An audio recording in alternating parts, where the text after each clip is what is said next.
Atenção, porque uma fala do ministro da Defesa acendeu um alerta que vai muito além da política interna e toca num dos pontos mais sensíveis para qualquer país: soberania. Segundo reportagem do Terra, publicada em 23 de março de 2026 por Guilherme Caetano, o ministro da Defesa afirmou que o Brasil precisa preservar sua soberania diante da pressão do governo Trump para classificar facções criminosas brasileiras, como o PCC e o Comando Vermelho, como organizações terroristas. À primeira vista, isso pode parecer apenas uma discussão jurídica ou uma mudança de rótulo, mas não é. Quando um governo estrangeiro pressiona outro a enquadrar grupos internos como terroristas, o debate deixa de ser apenas policial e passa a ser estratégico, diplomático e até militar. Terrorismo, no cenário internacional, não é uma palavra neutra. É um enquadramento que muda a narrativa, amplia justificativas e pode abrir espaço para pressões externas muito maiores. Foi por isso que a fala do ministro teve tanto peso. Ele disse que o Brasil precisa ver se isso é apenas discurso e que, se a pressão sair do campo retórico e for para a prática, o governo saberá lidar com o assunto. Em outras palavras, Brasília entendeu a gravidade do movimento e não está tratando essa ofensiva como algo banal. A própria reportagem do Terra mostra que os Estados Unidos vêm pressionando autoridades brasileiras a classificar o PCC e o Comando Vermelho como organizações narcoterroristas. A proposta tem apoio de setores da direita brasileira, mas enfrenta resistência do Palácio do Planalto e críticas de especialistas. E o motivo dessa resistência é central. O governo Lula teme que, ao aceitar essa classificação, o Brasil abra espaço para uma narrativa externa de intervenção sob o pretexto de combate ao terrorismo. Esse é o coração do problema. O risco não é necessariamente uma invasão aberta e imediata.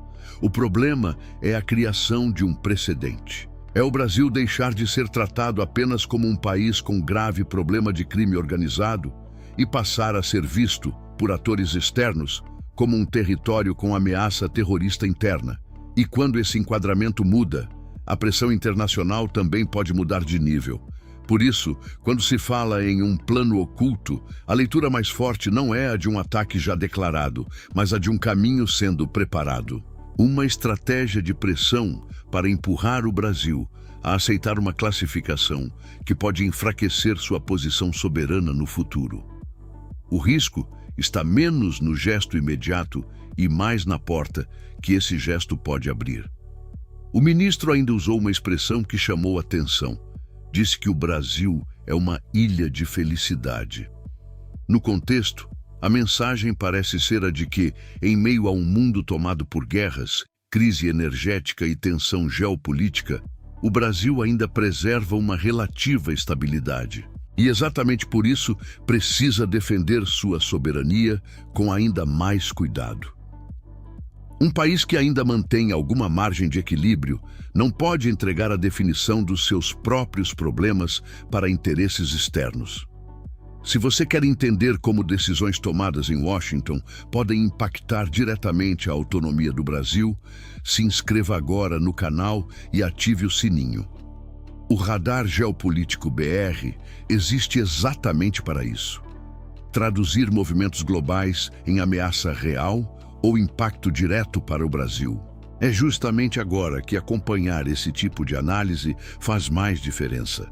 Voltando ao ponto central, o governo brasileiro entende que PCC e Comando Vermelho não se encaixam na definição legal de terrorismo, porque são grupos movidos pelo lucro e não por ideologia política ou religiosa, como ocorre com organizações terroristas clássicas. Esse detalhe é decisivo. Se a motivação principal é econômica, a natureza do problema continua sendo a do crime organizado. E crime organizado, por mais grave que seja, é tratado dentro de uma lógica de segurança pública, polícia, inteligência e cooperação judicial. Terrorismo, por outro lado, aciona outra lógica: segurança internacional, excepcionalidade e pressão externa ampliada. É aí que nasce o verdadeiro medo do Planalto. Se o Brasil aceitar essa pressão e mudar o enquadramento, pode estar entregando a terceiros uma ferramenta poderosa de pressão sobre o próprio território nacional. E isso se torna ainda mais delicado quando a demanda vem justamente de um governo americano com histórico de linguagem dura, unilateralismo e forte uso político do tema da segurança. Outro ponto importante é o apoio que essa tese recebe dentro do próprio país. A reportagem do Terra destaca que setores da extrema-direita brasileira apoiam a proposta americana. Isso significa que a pressão não vem apenas de fora. Ela também encontra eco em correntes políticas internas que enxergam vantagem em endurecer o discurso e aproximar o Brasil da lógica internacional de guerra ao terror. O problema é que esse tipo de alinhamento pode gerar ganhos políticos de curto prazo, mas abrir portas perigosas no médio e longo prazo. Na mesma coletiva, o ministro também criticou a guerra feita por Estados Unidos e Israel contra o Irã, dizendo que ela é ruim para todo mundo quando o barril de petróleo dispara. Essa fala ajuda a entender o contexto maior. O governo brasileiro vê com preocupação o aumento da instabilidade global e tenta evitar que essa lógica de escalada internacional seja importada para dentro do país. O vice-presidente Geraldo Alckmin, também citado na reportagem, reforçou essa visão ao dizer que o conflito é um perde-perde para todo mundo. No fim das contas, o que está em jogo não é apenas o nome jurídico que se dará ao PCC ou ao Comando Vermelho. O que está em jogo é se o Brasil continuará definindo sozinho os limites da sua resposta interna ou se começará a ceder, passo a passo, à lógica estratégica de outro país. E é justamente nessa mudança silenciosa de enquadramento que mora o verdadeiro risco. Agora eu quero te ouvir. Você acredita que essa pressão dos Estados Unidos pode abrir caminho para uma forma disfarçada de intervenção? Ou acha que o governo brasileiro está exagerando na preocupação com a soberania? Deixe sua opinião nos comentários.